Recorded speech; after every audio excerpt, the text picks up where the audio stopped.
നമ്മൾ വളരെ ഈസി ആയിട്ട് ചെയ്തെടുക്കാവുന്ന നല്ല അടിപൊളി ഒരു നെയ്യപ്പത്തിന്റെ റെസിപ്പിയാണ് കാണിക്കുന്നത്. അപ്പം സാധാരണ നമ്മൾ നെയ്യപ്പമൊക്കെ അരച്ച് വെച്ച് ഒരു 8 മണിക്കൂറൊക്കെ ഒന്ന് പൊങ്ങാൻ വെച്ചിട്ടൊക്കെയാണ് നമ്മൾ നെയ്യപ്പം ഉണ്ടാക്കുന്നത്.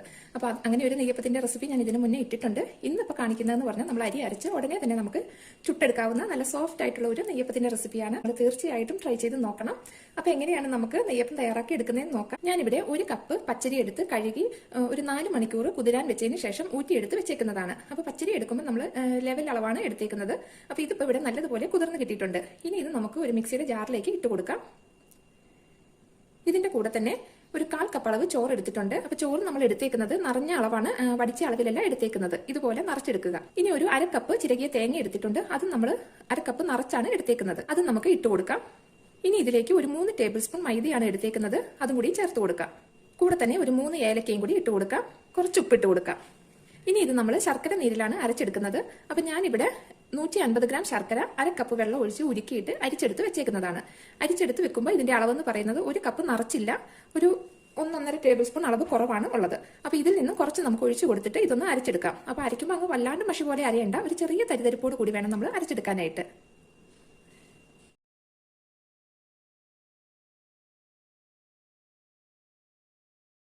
ഇപ്പൊ ഇവിടെ നെയ്യപ്പത്തിനുള്ള അരിയൊക്കെ നമ്മൾ അരച്ചെടുത്തിട്ടുണ്ട്. ഇത് കണ്ടോ, ഈ ഒരു അയവിലാണ് അരച്ചെടുത്തേക്കുന്നത്.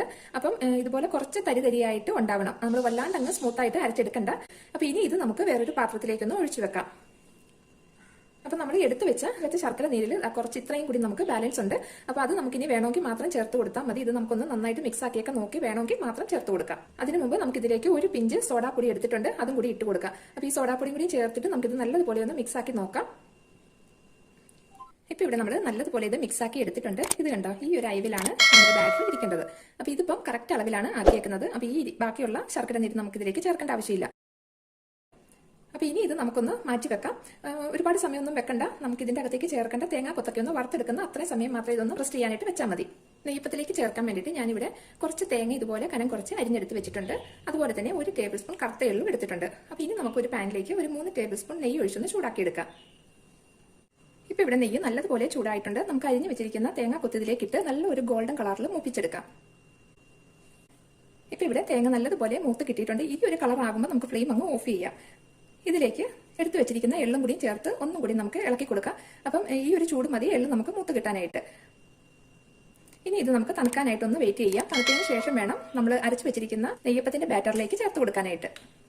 ഇപ്പൊ നമ്മൾ മൂപ്പിച്ചെടുത്തേക്കുന്ന തേങ്ങയുടെ ചൂടൊക്കെ ഒന്ന് കുറഞ്ഞിട്ടുണ്ട്. അപ്പൊ ഒരു 20 മിനിറ്റ് സമയം ആയിട്ടുണ്ട്. ഇത് നമുക്ക് തയ്യാറാക്കി വെച്ചിരിക്കുന്ന ബാറ്ററിലേക്ക് ചേർത്തിട്ട് നല്ലതുപോലെ ഒന്ന് മിക്സ് ആക്കി എടുക്കാം. ഈസി ആയിട്ട് ചെയ്തെടുക്കാവുന്ന ഒരു നെയ്യപ്പത്തിന്റെ റെസിപ്പിയാണ്. കാരണം നമുക്കിത് അരി അരച്ച് കുറേ സമയം വെക്കൊന്നും വേണ്ട. നമുക്ക് നെയ്യപ്പം കഴിക്കണം എന്ന് തോന്നുമ്പോൾ രാവിലെ അരി ഒന്ന് വെള്ളത്തിൽ ഇട്ട് ഒരു 4 മണിക്കൂർ കുതിർന്ന് കഴിയുമ്പോൾ വേഗം തന്നെ വാരി വെച്ച് നമുക്ക് പെട്ടെന്ന് റെഡിയാക്കി എടുക്കാം. വൈകുന്നേരം ചായയുടെ കൂടെ കഴിക്കാനൊക്കെ പറ്റും. നല്ല സോഫ്റ്റ് ആയിട്ടുള്ള നെയ്യപ്പമാണ്. നിങ്ങൾ തീർച്ചയായിട്ടും ഉണ്ടാക്കി നോക്കണം. അതുപോലെ തന്നെ റെസിപ്പി ഇഷ്ടമാകുവാണെങ്കിൽ മറക്കാതെ താഴെയുള്ള ലൈക്ക് ബട്ടൺ ഒന്ന് ലൈക്ക് ചെയ്ത് കൊടുക്കണം. നിങ്ങളുടെ ഫ്രണ്ട്സിനൊക്കെ ഒന്ന് ഷെയർ ചെയ്ത് കൊടുക്കാനും മറന്നു പോകരുത്. ഇപ്പൊ ഇവിടെ ബാറ്റർ നമ്മൾ നല്ലതുപോലെ മിക്സ് ആക്കിയിട്ടുണ്ട്. അപ്പൊ ഇനി നമുക്ക് നെയ്യപ്പം ചുട്ടെടുക്കാനായിട്ട് ഒരു ചീനച്ചട്ടിയിലേക്ക് ആവശ്യത്തിന് വെളിച്ചെണ്ണ ഒഴിച്ച് ചൂടാക്കി എടുക്കാം. അപ്പൊ നെയ്യപ്പം ഉണ്ടാക്കാൻ എപ്പോഴും നല്ലത് ഇതുപോലെ കുഴിവുള്ള ഒരു ചീനച്ചട്ടി എടുക്കുന്നതായിരിക്കും. അപ്പോഴേ ഉള്ളൂ നമുക്ക് മാവൊക്കെ ഒഴിച്ച് കഴിയുമ്പോൾ അത് നല്ലതുപോലെ നമുക്ക് പൊങ്ങി കിട്ടാനൊക്കെ എളുപ്പമായിരിക്കും. പരന്ന് കിടക്കുന്ന പാനിലും ഇതുപോലെ കുഴിവുള്ളതുണ്ടെങ്കിൽ അത് എടുക്കാനായിട്ട് ശ്രമിക്കുക. ഇപ്പൊ ഇവിടെ എണ്ണ നല്ലതുപോലെ ചൂടായിട്ടുണ്ട്. അപ്പം എണ്ണ നന്നായിട്ട് ചൂടായി കഴിയുമ്പോൾ നമുക്ക് ഫ്ലെയിം ഒരു മീഡിയം ഫ്ലെയിമിലേക്ക് മാറ്റി കൊടുക്കാം. എന്നിട്ട് നമ്മൾ റെഡിയാക്കി വെച്ചിരിക്കുന്ന ബാറ്ററിൽ നിന്ന് ഇതുപോലെ ഒരു ചെറിയ തവി അളവെടുത്ത് നമുക്ക് ഇതിലേക്ക് ഒഴിച്ചു കൊടുക്കാം. അപ്പോൾ ഒഴിച്ചു കൊടുത്തു കഴിയുമ്പോൾ നമ്മൾ ഒന്ന് വെയിറ്റ് ചെയ്യണം. ഒരു മിനിറ്റ് കൊണ്ട് തന്നെ അത് നമുക്ക് നല്ലതുപോലെ പൊങ്ങി വരും. നമ്മുടെ ബാറ്ററിന്റെ കൺസിസ്റ്റൻസി എല്ലാം നല്ല കറക്റ്റ് ആണെങ്കിൽ നമുക്ക് ഇതുപോലെ പൊങ്ങി ഇത് കിട്ടും. ഇങ്ങനെ പൊങ്ങി വന്നതിന് ശേഷം ഫ്ലെയിം നമ്മൾ ഒരു മീഡിയത്തിനും ലോയ്ക്കും ഇടയിലേക്ക് മാറ്റി കൊടുക്കണം. എന്നിട്ട് ഇതിന്റെ മുകളിലേക്ക് ഇതുപോലെ എണ്ണ നമ്മൾ കോരി ഒഴിച്ചു കൊടുത്തുകൊണ്ടിരിക്കണം. അങ്ങനെ ഒഴിച്ചു കൊടുക്കുവാണെങ്കിൽ ആ ഉൾഭാഗവും നമുക്ക് നല്ല കറക്റ്റ് ആയിട്ട് തന്നെ വേവായി കിട്ടും, ഒരുപാട് സമയം എണ്ണയിൽ ഇടാതെ തന്നെ. അപ്പൊ ഇതുപോലെ ഒഴിച്ചു കൊടുത്ത് ഒരു 2 മിനിറ്റ് സമയം നമ്മൾ ഇതുപോലെ എണ്ണ ഒഴിച്ചു കൊടുത്ത് ഒരു ഭാഗം പാകത്തിന് മുറുകി വന്നതിന് ശേഷം മാത്രമേ നമ്മൾ മറിച്ചിട്ട് കൊടുക്കാവുള്ളൂ. ഇത് കണ്ട, ഇപ്പൊ അതിന്റെ ആ കളറൊക്കെ ഒന്ന് മാറി തുടങ്ങിയിട്ടുണ്ട്. ഇപ്പൊ ഇവിടെ 2 മിനിറ്റ് ആയിട്ടുണ്ട്. ഇനി നമുക്കിതൊന്ന് മറിച്ചിട്ട് കൊടുക്കാം. മറിച്ചിട്ട് കൊടുത്ത് വീണ്ടും നമുക്ക് ഇതിന്റെ മുകളിലേക്ക് ഇതുപോലെ എണ്ണ കോരി ഒഴിച്ചു കൊടുക്കാം. അങ്ങനെ നമുക്ക് ഒരു 1 മുതൽ 2 മിനിറ്റ് വരെ സമയം ഇതുപോലെ ചെയ്ത് കൊടുത്താൽ മതി. അപ്പം മറ്റേ ഭാഗവും നമുക്ക് കറക്റ്റ് ആയിട്ട് മൂത്ത് കിട്ടും. ഇത് കണ്ടോ, ഇപ്പൊ ഈ ഭാഗവും നമുക്ക് നല്ല കറക്റ്റ് ആയിട്ട് തന്നെ മൂത്ത് കിട്ടിയിട്ടുണ്ട്. അപ്പൊ ഈ ഒരു സമയം നമുക്ക് ഇത് എണ്ണയിൽ നിന്ന് കോരിയെടുക്കാം. അപ്പൊ കോരിയെടുക്കുന്നതിന് മുമ്പ് നമുക്ക് ഫ്ലെയിം ഒന്ന് കൂട്ടി വെക്കാം. കൂട്ടി വെച്ച് നന്നായിട്ടൊന്ന് എണ്ണ ചൂടായി നിൽക്കുന്ന സമയത്ത് വേണം നമ്മൾ കോരിയെടുക്കാൻ. അങ്ങനെയാണെങ്കിൽ അത് എണ്ണയിൽ പൊരിക്കുന്ന എന്തും നമ്മൾ അങ്ങനെ ചെയ്യണം. അങ്ങനെയാകുമ്പോൾ എണ്ണയൊന്നും അധികം കുടിക്കാതെ നമുക്ക് ഇത് റെഡിയാക്കി എടുക്കാൻ പറ്റും. ഇതുപോലെ നമുക്ക് ബാക്കിയുള്ളത് മുഴുവനും ഫ്രൈ ചെയ്തെടുക്കാം. അപ്പൊ അടുത്ത് തരുന്നതിന് മുമ്പും എണ്ണ നല്ലതുപോലെ ചൂടായെന്ന് നമ്മൾ ഉറപ്പ് വരുത്തണം. നന്നായിട്ട് ചൂടായതിനു ശേഷം ഫ്ലെയിം ഒരു മീഡിയം ഫ്ലെയിമിലേക്ക് മാറ്റിയിട്ട് വേണം ബാറ്റർ ഒഴിച്ചു കൊടുക്കാനായിട്ട്. കാരണം എണ്ണയ്ക്ക് ചൂട് കുറവാണെങ്കിൽ നമ്മുടെ നെയ്യപ്പം നല്ല കറക്റ്റായിട്ട് നമുക്ക് പൊങ്ങി കിട്ടുകയില്ല. അപ്പൊ ഈ രീതിയിൽ നമുക്കിത് മുഴുവനും ഒന്ന് ഫ്രൈ ചെയ്തെടുക്കാം. ഇപ്പൊ നമ്മൾ മുഴുവൻ നെയ്യപ്പവും പൊരിച്ചെടുത്തിട്ടുണ്ട്. ഇത് കണ്ട, ഈ ഒരു അളവിൽ ഉണ്ടാക്കുമ്പോൾ നമുക്കൊരു 10-11 നെയ്യപ്പം ചുട്ടെടുക്കാനായിട്ട് പറ്റും. അപ്പൊ എല്ലാവരും ഈ രീതിയിൽ ചെയ്ത് നോക്കിയിട്ടില്ലെങ്കിൽ തീർച്ചയായിട്ടും ഒന്ന് ചെയ്ത് നോക്കണം.